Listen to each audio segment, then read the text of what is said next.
ನಮಸ್ತೆ ನವಕರ್ನಾಟಕ ಟಿವಿಗೆ ಸ್ವಾಗತ. ನವಕರ್ನಾಟಕ ಟಿವಿ ಜನಪರ ನ್ಯಾಯಪರ. ನೀವಿನ್ನ ನಮ್ಮ ಚಾನೆಲ್ ಸಬ್ಸ್ಕ್ರೈಬ್ ಮಾಡಿಲ್ಲ ಅಂದ್ರೆ ಈ ಕೂಡಲೇ ಲೈಕ್ ಮಾಡಿ, ಶೇರ್ ಮಾಡಿ, ಸಬ್ಸ್ಕ್ರೈಬ್ ಮಾಡಿ, ತಪ್ಪದೆ ಬೆಲ್ ಐಕಾನ್ ಕ್ಲಿಕ್ ಮಾಡಿ.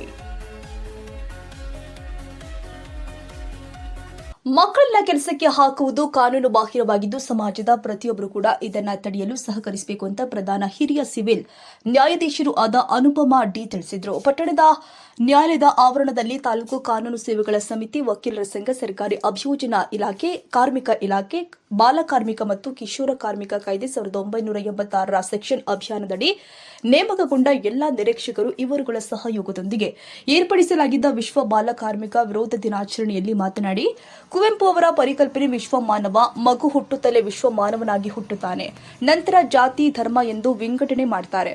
ಸಂವಿಧಾನದ ಪ್ರಕಾರ ಪ್ರತಿಯೊಂದು ಮಕ್ಕಳಿಗೂ ಶಿಕ್ಷಣದ ಹಕ್ಕು ಕೊಡುವುದು ನಮ್ಮ ಜವಾಬ್ದಾರಿಯಾಗಿದೆ. ಪೋಷಕರು ಮಕ್ಕಳನ್ನ ಬಾಲ್ಯದಲ್ಲಿ ಕೆಲಸಕ್ಕೆ ಕಳಿಸದೆ ಶಿಕ್ಷಣ ಕೊಡಿಸಬೇಕು.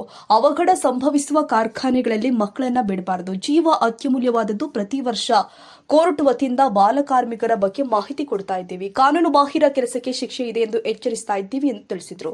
ಕಾರ್ಮಿಕ ಕಲ್ಯಾಣಾಧಿಕಾರಿ ತಿಲಕ್ ಮಾತನಾಡಿ, ತಾಲೂಕಿನಲ್ಲಿ 3 ಬಾಲ ಕಾರ್ಮಿಕ ಹಾಗೂ 1 ಕಿಶೋರಿ ಕಾರ್ಮಿಕರನ್ನ ಗುರುತಿಸಿ ಪುನರ್ವಸತಿ ಕೇಂದ್ರಕ್ಕೆ ಸೇರಿಸಲಾಗಿ ವಿದ್ಯಾರ್ಥಿಗಳು ತಮ್ಮ ಸಣ್ಣ ವಯಸ್ಸಿನಲ್ಲಿ ಶಿಕ್ಷಣದ ಕಡೆ ಗಮನ ಕೊಡಬೇಕು. ಪೋಷಕರಿಗೆ ಎಷ್ಟೇ ಕಷ್ಟ ಆದರೂ ಕೂಡ ಮಕ್ಕಳನ್ನ ವಿದ್ಯಾಭ್ಯಾಸದಿಂದ ವಂಚಿತರನ್ನಾಗಿ ಮಾಡಬಾರದು ಅಂತ ಸಲಹೆ ಕೊಟ್ಟಿದ್ದಾರೆ.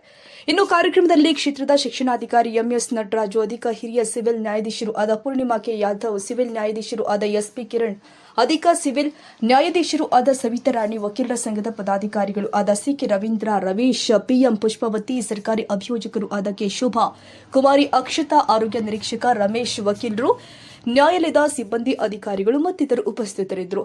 ಮೋಹನ್ ಎಂಎನ್ ಕೋಟೆ, ನವಕರ್ನಾಟಕ ಟಿವಿ.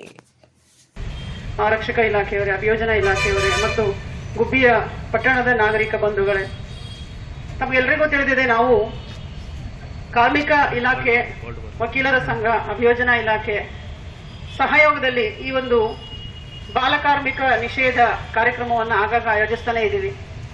ಕಾರಣ ಇಷ್ಟೇ, ಮನೆಯಲ್ಲಿ ದುಡಿಮೆ ಮಾಡೋರು ಒಬ್ಬರು ಇಬ್ಬರು ತಂದೆ ತಾಯಿ ಇದ್ದಾಗ ಮಗನನ್ನ ಅಥವಾ ಮಗಳನ್ನ ಶಾಲೆ ಕಳಿಸೋದಕ್ಕಿಂತ ನಮ್ಮ ಜೊತೆ ಅವರನ್ನು ಸಹ ಕೂಲಿಗೋ ಕೆಲಸಕ್ಕೋ ಕರ್ಕೊಂಡು ಹೋದ್ರೆ ಒಂದು 200-300 ರೂಪಾಯಿ ಜಾಸ್ತಿ ಕೂಲಿ ಸಿಗುತ್ತೆ, ನಮ್ಮ ಬಡತನ ನೀಗುತ್ತೆ ಅಂತ ಆಲೋಚನೆ ಮಾಡೋರು ಸಾಕಷ್ಟು ಜನ ಇದ್ದಾರೆ. ಇವತ್ತಿನ ದಿನ ನಾವು 200-300 ರೂಪಾಯಿಗೆ ಆಸೆ ಪಟ್ಟು ನನ್ನ ಮಕ್ಕಳಿಗೆ ಸಿಗಬಹುದಾದಂತಹ ಲಕ್ಷಾಂತರ ರೂಪಾಯಿ ಆದಾಯದ ಒಂದು ಕರ್ತವ್ಯ ನಿರ್ವಹಣೆಯನ್ನ, ಕೆಲಸವನ್ನ, ಸಮಾಜ ಸೇವೆ ಮಾಡುವಂತಹ ಒಂದು ಕರ್ತವ್ಯವನ್ನ, ಸರ್ಕಾರಿ ಅಧಿಕಾರಿಯಾಗಿ ಆತ ಕೆಲಸ ಮಾಡಬಹುದಾದಂತಹ ಅಥವಾ ಆಕೆ ಕೆಲಸ ಮಾಡಬಹುದಂತಹ ಒಂದು ಸಂದರ್ಭವನ್ನ ನಾವೇ ನಮ್ಮ ಕೈಯಾರೆ ಮೊಟಕುಗೊಳಿಸ್ತಾ ಇದ್ದೀವಿ ಅಂತ ಹೇಳಿ. ಬಾಲ್ಯಾವಸ್ಥೆಯಲ್ಲಿ ಮಕ್ಕಳಿಗೆ ಸಾಕಷ್ಟು ದೈಹಿಕ ಚಟುವಟಿಕೆಗಳು ಬೇಕು.